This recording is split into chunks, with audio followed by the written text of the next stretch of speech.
All right, good evening, everybody. My name is Kyle Magatelli from the Student Doctor Network, and I am here with Dr. Emil Chuck, head of the Director of Advising Services for the Health Professional Student Association.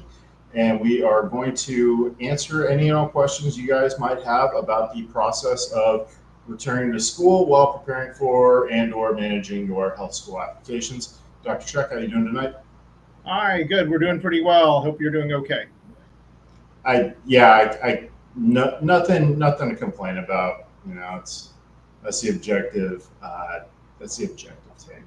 So let's get into the first question, and also any questions you guys have, please place them in the chat. We will do our best to get to everything. So, as a new medical slash professional student who has just started, what should be my first priorities? Obviously, when we're recording this, this is near the end of July. A lot of medical schools have already begun their orientation processes, white coat ceremonies, but this is going to continue on all the way through at least the month of August. So, for those of you who have already started, congratulations. For those of you who will be starting in relatively short order, also congratulations to you. You've made it, and thank goodness everything hopefully is smooth sailing from here, or so you believe. There are a number of different articles and a lot of different resources that the forums have and that we have on our articles about what you should be paying attention to if you are a new first year student in a health professional program, predominantly medical school, but it also works for dental school, vet school, all the other health professions programs as well. I do have a number of different, bullet point suggestions that I will always tell people, but it's going to sound really repetitive because for most of the questions that we've set up for this call, it's going to sound pretty much the same. So what I want to make sure that you get as a new incoming medical student, dental student, and so forth, pay attention very much to all the people around you, pay attention to the resources that are available to you, and whatever you wind up doing, understand that everybody in your class is brand new. You're all going to be hopefully very excited to be with each other. Get to learn about each other, connect with your peers. You're going to learn a lot more about each of your individual stories, what got you individually to your school.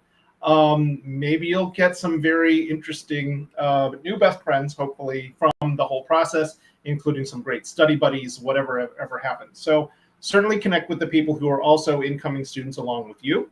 Don't forget, you also have upperclassmen, and the upperclassmen are there to help you out too, whether it's to give you little pointers on how to study for certain classes, how to prepare for certain things that might change in terms of the curriculum or things that they may have experienced that have been challenges, whether it's small groups or clinical experiences or extracurriculars or whatever. A lot of times the upperclassmen usually have some insight about what they've gone through and the resources and the people they have trusted to try to get them through some of the bumpy, turbulent periods of their time while they were students. Basically, whatever you have to do now that you are a new medical or professional student is that you are now in a residential job. This is your focus. Your goal is to get done in 4 years with your degree. And basically, you are putting yourselves in a ton of debt. And if you don't go to class, I don't know why you're going to put yourselves in that much debt. Maybe there's the rare number of people who don't go to class and still do really, really well.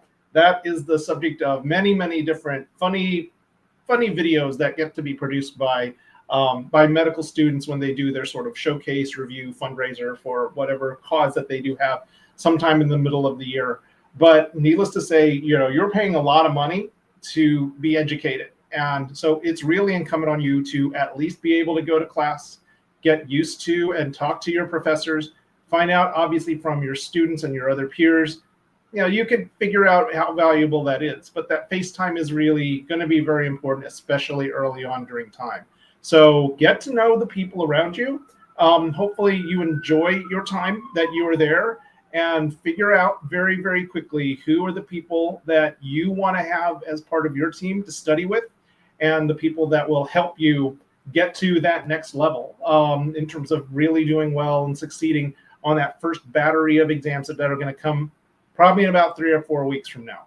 So, make sure you understand and you sort of, find your friends and lean on everybody. For most medical schools, it's a pretty large class. It depends. For dental schools and for vet schools, it depends. You might have a relatively smaller class than a larger class, but I know for sure you can't be friends with everybody, but at least identify people who you really have come to lean on, to know that you can support and that they have your back as well. Excellent advice. So, next question. As a new undergraduate student, what suggestions do you have to make my studies successful? Go to class.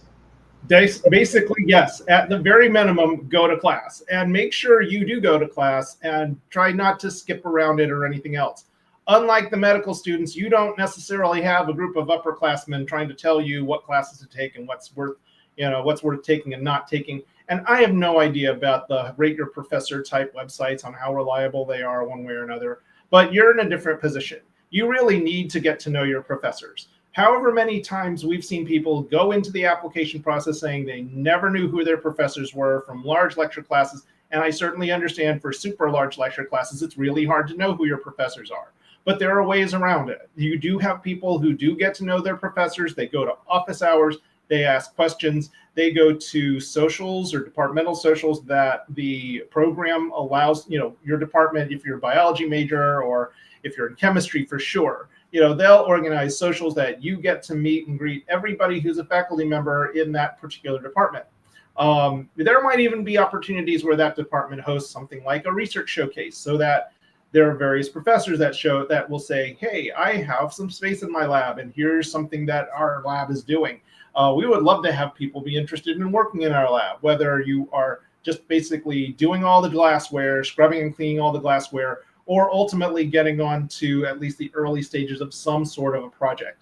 The professors are really important. They're the ones that are going to write you great letters of recommendation. And I'm not even talking about medical school or professional school applications. I'm talking about things like even during, even short jobs that might actually happen. Especially during the summer, possibly during the school year, you might need people who are your professors to vouch for you and say that you're really a nice person to be around. So whatever you do, I think one of the things to help make your study successful is really get to know your professors. Also get to know your administrative resources. So you need to get in contact with and meet up with all the various administrators that are helping you learn. So learning services, career services, your writing center, your pre-health advising office. And I know we'll cover pre-health advisors next time that we meet in a couple of weeks, or next week, whenever we actually do this. But basically put, what we want to make sure you do is that you feel comfortable being around and studying, in the area that you are in the area that you're in school. Probably one of the most important things that you can do to make yourself successful is to actually set up a schedule for yourself. Make things routine in terms of your diet, your exercise, your sleeping habits, and your studying. Make sure that you have regular periods of time scheduled for yourself to do what you're supposed to do when you're in college. And it's not the fun stuff that you need to worry about. You're paying to actually learn. You're paying for the courses. And for the usual rule of thumb, and you ask anybody in learning services about this, usually for every hour credit of a course that you're taking, you should be setting aside at least an hour to work on your own that course. So if you have a 3-hour lecture course, you should be spending at least 3 hours every week as well on studying in terms of what you need to do with your homework, understanding the materials, those sorts of things. So make sure you give yourself time to study, because I think the thing that people don't realize is it's not high school and you really are there to study. So find opportunities for you to study, safe spaces where you can isolate yourself and really focus on your studies and not be distracted by anything social media wise or electronic or whatever else. Find a good safe space where you can really focus in on your studies, and hopefully that's going to be the start of a lot of things that will help you become successful. Yeah, being cut off was a lot easier when we were undergraduates, but it is possible, guys. Go use your library. All right, if you have any questions, please put them into the chat for us. Next one. My parents are concerned about my transition to being a new student. What suggestions do you have? First of all, make sure you and your family decide on a good time when you can call them every week. call your family regularly. And I really do mean like call, so in the form of a FaceTime call or whatever, that's fine. Please texting, I guess, if that's really what you want to do. But I think it really is important for you to carve out like 10, 15 minutes of your time to just check in with your family or have them check in on you. Make sure you're doing fine. Make sure you're learning some new things. Make sure you're really excited to being there at that school. If they're really concerned about you, they just want to make sure you're okay. And quite frankly, there's a lot of things that have happened over the last decade or so on college campuses that really make parents worry about you. And so make sure you can check in on them and just say, hey, mom, dad, don't worry too much about me. I'm fine. Don't panic. Whatever you hear on the internet or whatever, it's not happening here, or I haven't gone rogue or whatever. I don't know what the right terminology would be for you. But certainly the first thing is for sure is to make sure you just have a good communication, a good link with your family, and just make sure that they know what you're up to, and that you're hopefully up to quote good, or at least you're studying one way or another. I'm sure that many parents, if they are lucky enough to be able to visit you on campus, that'd be fantastic. There's things called parents' weekends, and if your parents can make it, that's fantastic. If they can't, don't get too upset. Hopefully your other friends and their parents might have you be included with a lot of the fun stuff that they get to do too. But basically put, your family really does care for you, and they just want to make sure, you're doing well. So hopefully that routine regarding what you eat, your exercise, your rest, and your studying habits are as fine as you can possibly make it out to be. So rest assured, your parents are well-intentioned. There's also a lot of stuff. I think we do have an article on SDN about being a parent to a pre-med.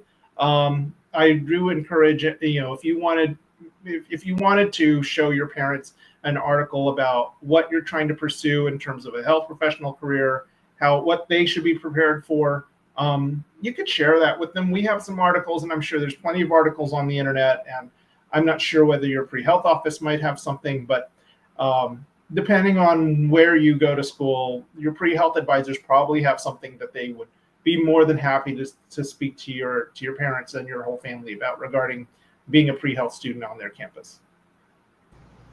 All right, excellent. And any questions you guys have, again, please just drop them into the chat.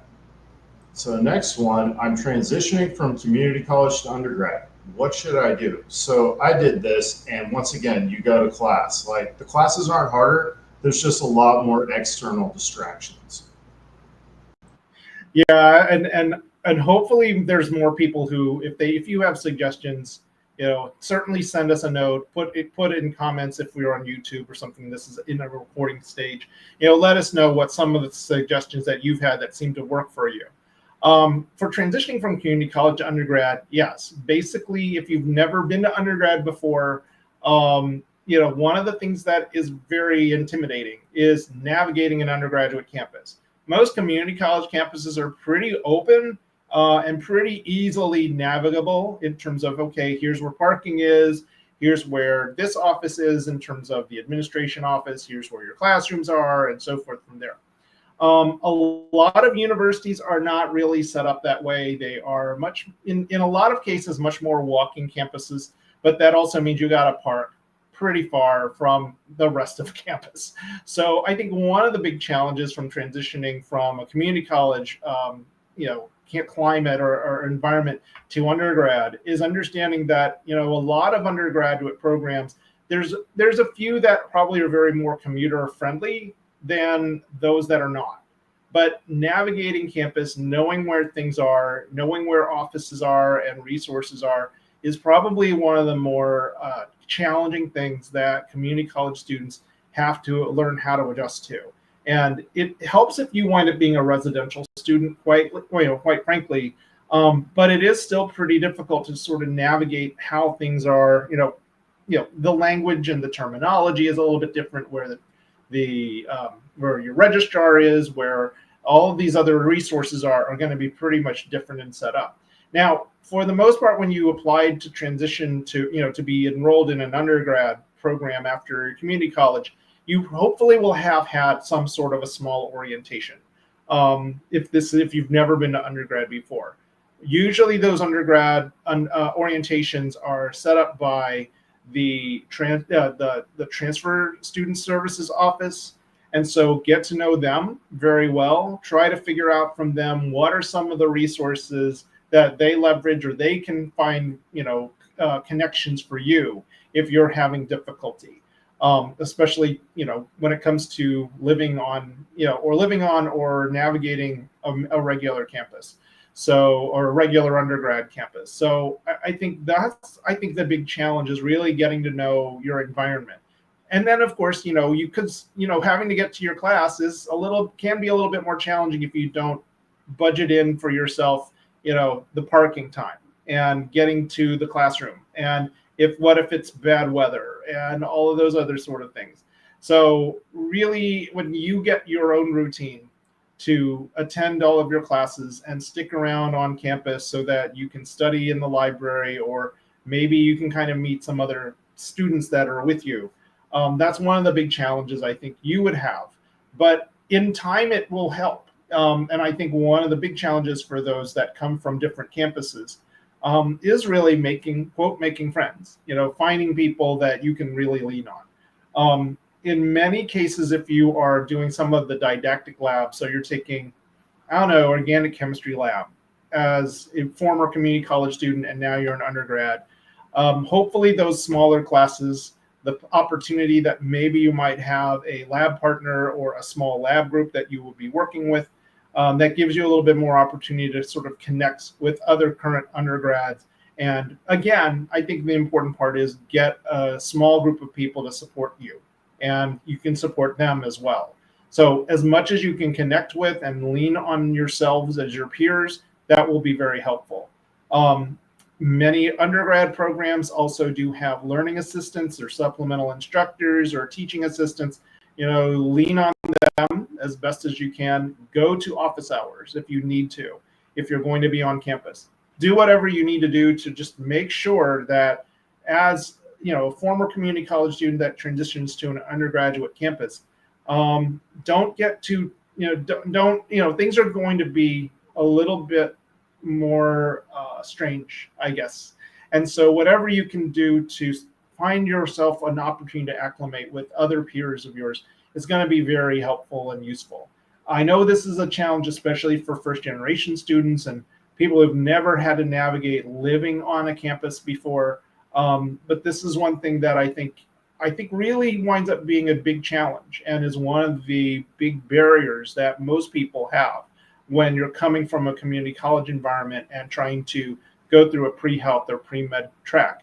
It's not to say you cannot do it. I think there's plenty of evidence that shows that with the right types of resources and the right type of support, you'll be able to succeed very, very well.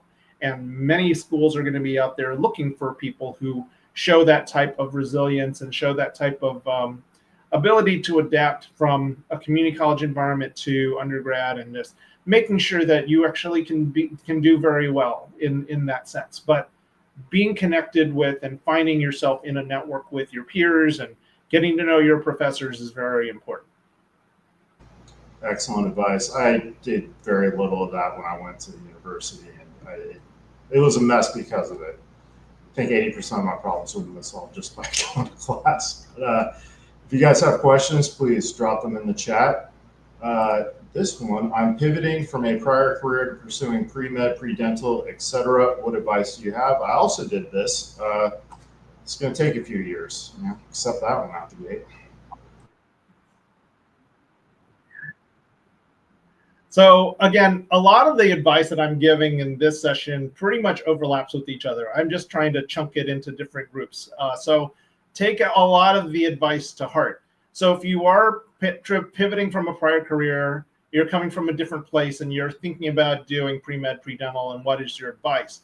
One of the things I really want to make sure you have on is really that strong desire to do a health professional career. I will wind up asking you very frankly and straightforward, before you even do this pivot, have you actually shadowed doctors? Have you actually shadowed vets or dentists or whatever else? When you're saying you're coming from a different career towards another one, I want to make sure you really are running towards that career, not running away from your past career. And you'll hear a lot of the experts on the forums also say pretty much the same thing.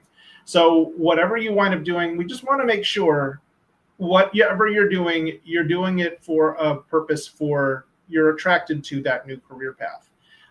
You understand what some of the challenges and the courses you're going to be needing in order to get there. So clearly you need help, you need advisors, and we will talk about advisors the next time we will do expert advice live here. But definitely whatever you do, seek the advice that you can possibly get from the resources at that institution, whether it's the pre-health advising office, it's the career services office, it's whoever that you need to kind of get you in a position to say, I want to make sure this is really right for me.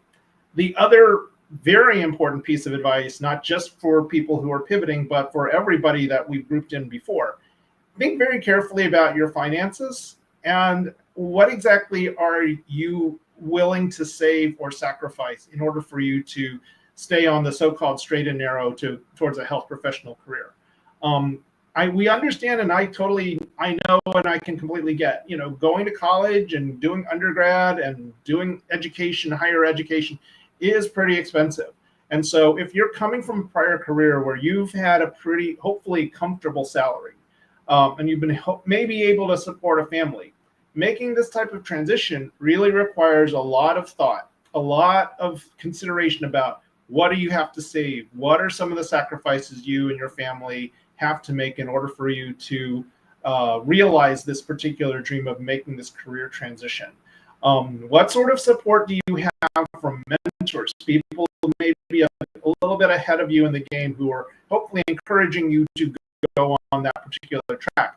But certainly, how do they advise you in terms of, separating, really trying to budget for your time in terms of taking these classes and, preparing for exams like the MCAT or the DAT and some of the other things that are going to come ahead of time regarding the application process. Students, and even before, for all the other student categories that we talked about before getting to this one, have you really started thinking about some sort of a savings plan or a savings account where you're going to start putting money into that towards your application costs or towards, at least to some extent, the amount of money it's going to take you to really be prepared for health professions programs, medical school, dental school, whatever else.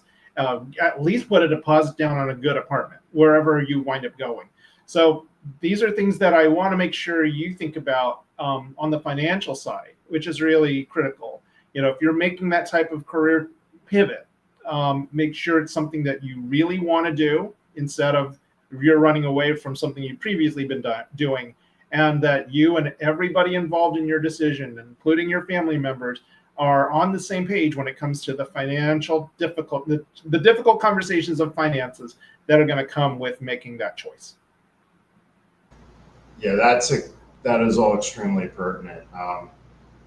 That's like 10 years of prime earning years that you're going to be giving up. So make sure, yeah.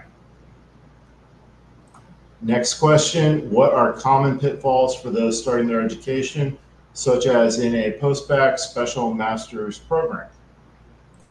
So I think one of the most common, the only thing I can say is it is a very common pitfall, a common habit or common mistake that anyone starting their education doesn't give up things. Like we talked about, what would you give up? I think, first of all, I think a lot of people who are traditional students really think that that college is just basically high school without all of the annoyances of being in high school. You're now of age. You can start drinking. You can start doing some stuff that, quote, adults do. I think the common pitfalls that students really have to pay attention to is, yes, you are an adult and things now start to count. And even if we do try to make things not count as bad as you think it is, like we'll do freshman forgiveness policies regarding grades, institutional actions still matter. You sort of, shortcutting yourself when it comes to writing that paper and basically plagiarizing sources or, using paper mills to write your papers for you or something like that. That's like really bad things will happen to you along those lines. And that is probably one of the most common pitfalls is you overschedule yourself doing all the distracted type stuff and don't actually do your studying. You spend too much time online, or you're too worried about you becoming an influencer. Those are things that I think really are big distractions that I think it's very hard for young adults to really buckle down and just say, I'm going to study and I'm going to try to block out all of those other distractions, and I'm going to not do shortcuts. I'm going to stay as true as I possibly can to my integrity, to the honor code, or whatever else. And if hopefully I can do that, there's going to be a reward later on. I know last year I wrote an article about how not to if you're a freshman, don't get yourself in trouble. This applies to everybody. Please try not to get in trouble. That's not really why you're in college. And there's some suggestions in terms of like really be very thoughtful in the decisions that you make. And so for those who are in postbac or special master's programs, one of the things that is certainly a big challenge is that, they want to still do everything and they still want to volunteer and they still want to do clinicals and everything else. And I completely get it. And those are very, very important. But the reason why many of you went into and got accepted into a postbac program, a formal postbac program or a special master's program is because you might have made some mistakes, whether you deliberately did them or things just sort of happened that your transition to your initial phase of college education just did not go well. You are in these programs spending another few tens of thousands of dollars of money trying to show that you are academically prepared for medical school, dental school, vet school, or whatever else. The last thing you really need to do is to distract yourself from that focus. And so the biggest things that those students will tend to do is, within reason, you can do some leadership. Within reason, you can do some tutoring. But for the most part, you're there to study, and you are there to get to a point where anyone who looks at how well you do in highly rigorous, scientific, pre-health type coursework knows and has confidence that, hey, you could do pretty well on our regular courses in med school and vet school and so forth. So I think losing sight of the reason why you're there and the important focus that you have there is, I think, one of the big issues that really, people will wind up falling way short of where they ought to be or where they feel they should be. So please pay attention to that and keep focus. Again, as mentioned before, reduce your online presence. Do not get too distracted by other people saying, this is what happened to me online or whatever else like that. There's way too many distractions online. Be very, schedule your time appropriately. Schedule, even if you have to realize that, your Netflix binge has to only be 2 hours a week. And I'm sorry, you have this one series that lasts 30 hours and you really can't, you need to learn how to stop. When you're at 2 hours, you need to stop. You can't just binge all 30 hours at once. So, basically discipline is really the important part of what really lets people fail from their dreams. All right, makes sense to me. Laura Turner asks, what are your recommendations for starting activities during freshman year? So starting activities during your freshman year, I think one of the things that I really want people to do is, focus. You are in a much larger community. And for those of you who go to big, large land grant institutions, there's some that will go to small liberal arts colleges and so forth. So the opportunities will be very different, but clearly find things that you really want to do, I think is the important part. When I said earlier, set up a schedule or a routine, whether it's diet, rest, exercise, or studying, that includes the extracurricular activities. So if you want to pick up and learn how to do crew, and meaning crew is in boats and do eight man or 4 man or 8-person, 4-person boats and stuff like that. You need the time in order for you to do the exercise in the weight room, for you to run on track or whatever else that you need to do. Budget that time in if that's really something that you really enjoy doing, if you have never done it before. make sure that you have time for yourself, and enjoy the things that you can do for yourself for sure. Because you're gonna it will be really bad if you went through college and denied yourself way too much, and you really didn't get a chance to explore things that you really enjoy doing, that kind of kept you on your schedule and on your routine. Now, many of you would be interested in doing some activities that really help you sort of expand your perspective. I loved when I was in college being part of organizations that really got me to connect with people who are not like me. Didn't grow up in my neighborhood, represented completely different parts of the country, different parts of the world. I think getting an opportunity to really get to meet people who are different from you is one of the big, and probably one of the greatest opportunities you ever get in higher education, is to really start connecting with people, and learning how to hopefully rationally disagree with others without necessarily going very personal on each other. That's something that I think we don't necessarily teach very, very well, especially in the K-12 arena, or we try to in any case. So college is probably one of the great places where you can really learn to live with other people who are not like you, and to learn to understand what are other people's thoughts, what are their perspectives and their concerns too. This is going to definitely help you later on in time, one way or another. I mean, certainly you could do stuff with regards to your pre-health club. You could do stuff with regards to your major, but don't forget, you really want to get to know other people. And I think anything you can do to really stretch your opportunities to really get to meet people who are not like you are very important. This also does extend to community service activities, which I know many undergrad programs are really pushing very, very hard. Martin Luther King Day in January is usually now set aside, at least among most college students or college campuses, as like a day of service.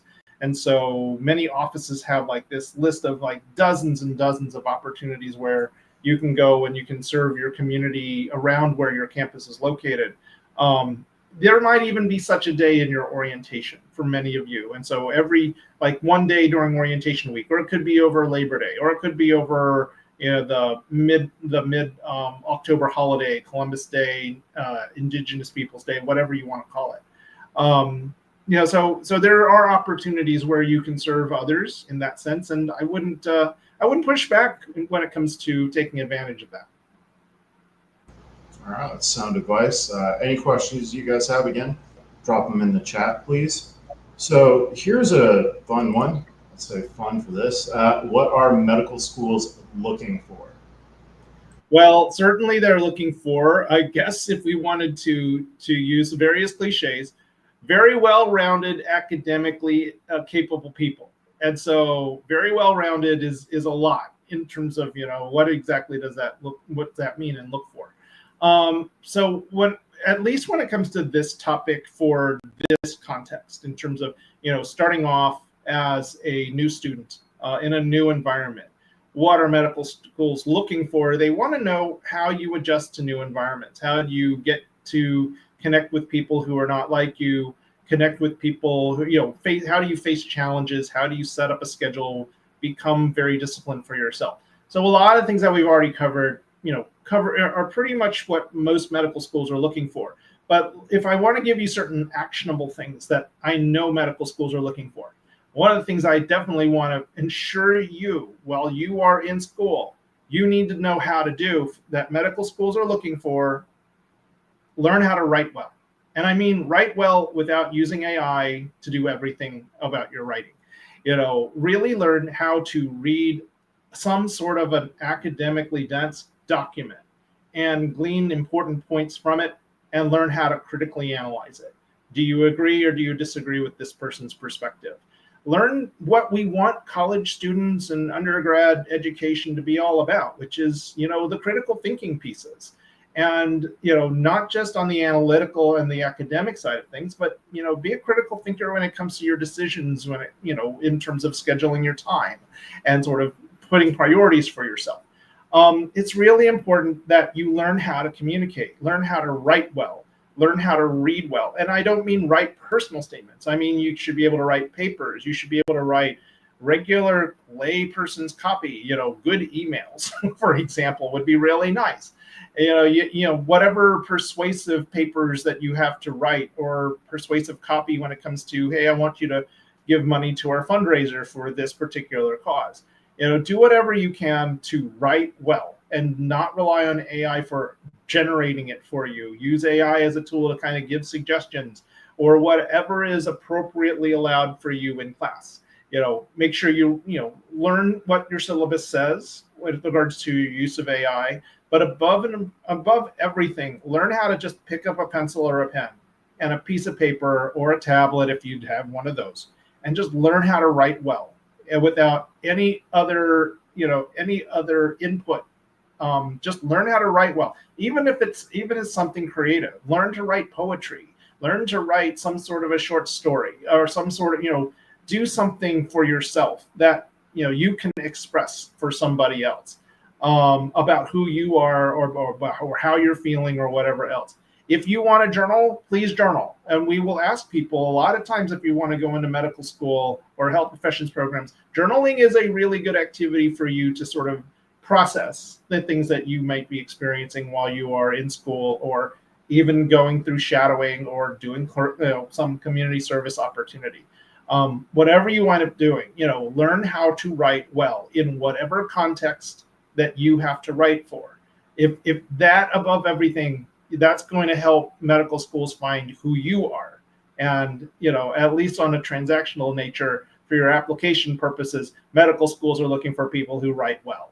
So let's at least start there and focus your time as you're preparing for applying to school, or even once you're in medical school and you've got to do all these reflection papers. Learning how to write well, learning how to write from your perspective, from what you're experiencing, is probably a really crucial skill that's going to help you in the early stages of your education. That also makes perfect sense. If you guys have any last minute questions, please drop them into the chat. And yeah, I know myself, I hear the word journal and I'm a little too headstrong to want to jump into that, but something I've always done is like, I just treat important points from my day, thoughts, etc., as like field notes, just date, time, keep a small book. Thankfully, the military got me to embrace doing that so I can get past my completely ridiculous notions about journaling. Well, there's also some other things I know I probably could mention, but certainly it's been a long time since I've been a professor.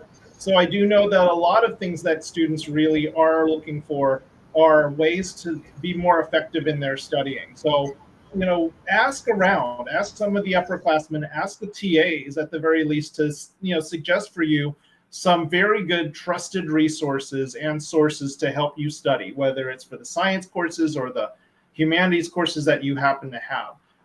It's really important to know what resources you rely on are going to be high yield. Whether we're talking medical school, high yield for the exams that you're going to take, or for USMLE or whatever else. For the purposes of those of you who are trying to get into medical school or health professions programs, certainly the content that's going to be most frequently asked on the MCAT, the DAT, and so forth are going to, those are going to be very useful for those purposes. But even for your regular studying, what do you need to do? How are you going to be able to learn more quickly things of organic chemistry and biochemistry, physics, and whatever else?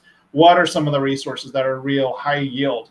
And not just, again, and I'm not just talking just the electronic, whatever subscriptions that you can find, which, in some cases you may have to. And then certainly on med school, you probably can't avoid that. But for undergrad and for many of the post-bac or special master's programs, there's probably some very good high yield resources. If you do use them in a study group, use them with the guidance of any TAs or supplemental instructors, so that you know how to use your resources as effectively as you can, especially with other people's feedback, to really help you sharpen and make more efficient your use of those resources. It really, really will help you to know how to study much more efficiently, certainly on the undergrad and pre-health and the pre-health side of things before you make your way into a health professional program. And even once you do, and you're in a health professional program, you're going to wind up relearning it all with newer resources and larger volumes of information that you have to concentrate on and digest in any case. So, please, whatever you do, find out how other people study effectively and find out for yourself what works. Yeah, excellent. Again, go talk to your professors, talk to everybody that you can. If nothing else, you can help sharpen your people skills. Mm-hmm. All right, if there's any last minute questions, please drop them into the chat. And I want to echo once again, create a schedule, stick to the schedule. You will be amazed how much more free time you actually have when you're locked in on a schedule. It's not you don't wake up one day and you're magically a time management guru. So it takes some refinement, takes some time, but yeah, I think I saw online. I think there's been a couple of videos, or at least news articles that I've seen on YouTube that talk about, how our society have really, we've actually gained a lot more quote leisure time over the years, since like the early 40s and 50s. So many innovations have really helped make our time use more efficient. But there have been other technologies that have basically sort of gobbled up that time. So in other words, even though we're much more efficient with all the tools that we have, we have less time to actually, we have less leisure time because of other things that we're doing instead. So, I think one of the articles or one of the people that I remember seeing talks about the fact that if you go all the way back to the 40s and 50s, one of the things that really gobbled up a lot of our free time was the fact that we had to drive now. So your car, you had to go from one place to another place, and there's now things known as, rush hour and traffic and so forth from there. So it's not, this tool that was supposed to make it faster for us to go from point A to point B has actually gobbled up or been able to gobble up a lot of our time, because now all of us want to do back in those days is drive around in our cars and our motorcycles in order for us to sort of have fun and do stuff. Obviously, when we get to the 60s and 70s, free time is now taken up by television. And so everyone now, watches television for however long. And you can kind of see, there's less and less time to do your homework, and there's less and less time to do your chores and so forth like that. And as you can probably imagine, as we've gone through all these technological changes, especially the more rapid changes, whether it's now cell phones, streaming, the TikTok videos and everything else, ironically, things that are shorter now take up much more of our time because there's an abundance of these shorter format videos. And that seems to, and that dopamine hit is really fantastic. And so, we just don't realize after the 80th TikTok video, how much time we've really used up. So that was something that I have to find a way to cite who that author was who really talked about it. How we really, with all the innovations that we have to try to help manage our time, our society has been one to actually abuse it, and we've wound up losing more time than we have. So that's one of the reasons why, as I mentioned, is like, regulate your time, limit your social media exposure, limit the time you have on your phone, all of those things which sound very, very, parental. There's a good reason for it. You can be very surprised if you blocked out, say, a week of your entire life and you shut down access to one of those devices, how much more time you actually have. So yeah, it's quite, I have to go back and find that book. Yeah, on that note, it's okay to turn off your work email notifications now and then too. All right. During certain hours. So yeah. Yeah, I'm guilty of sending replies to some very goofy hours for that, just because of that. Okay, guys, we ran through all the questions. Thank you for joining us. In the event that there was something you want covered, leave a comment in the YouTube video or get into contact with us. Dr. Chuck, thank you for sharing all of this. All the suggestions, I did none of them in college as an undergraduate. Do the opposite of what I did. Your advisors don't want to meet you for the first time when you're coming in to discuss your academic probation and have them sign off your graduation paperwork. Right. And the next time that we meet, we will actually be talking a little bit more about pre-health advisors and how to, I guess, is how to mentor up your pre-health advisors and they help you the best that they possibly can. Yeah, networking is absolutely vital at every stage. Learn how to do it early. All right, thanks, guys. Everyone have a great night. We'll see you next time.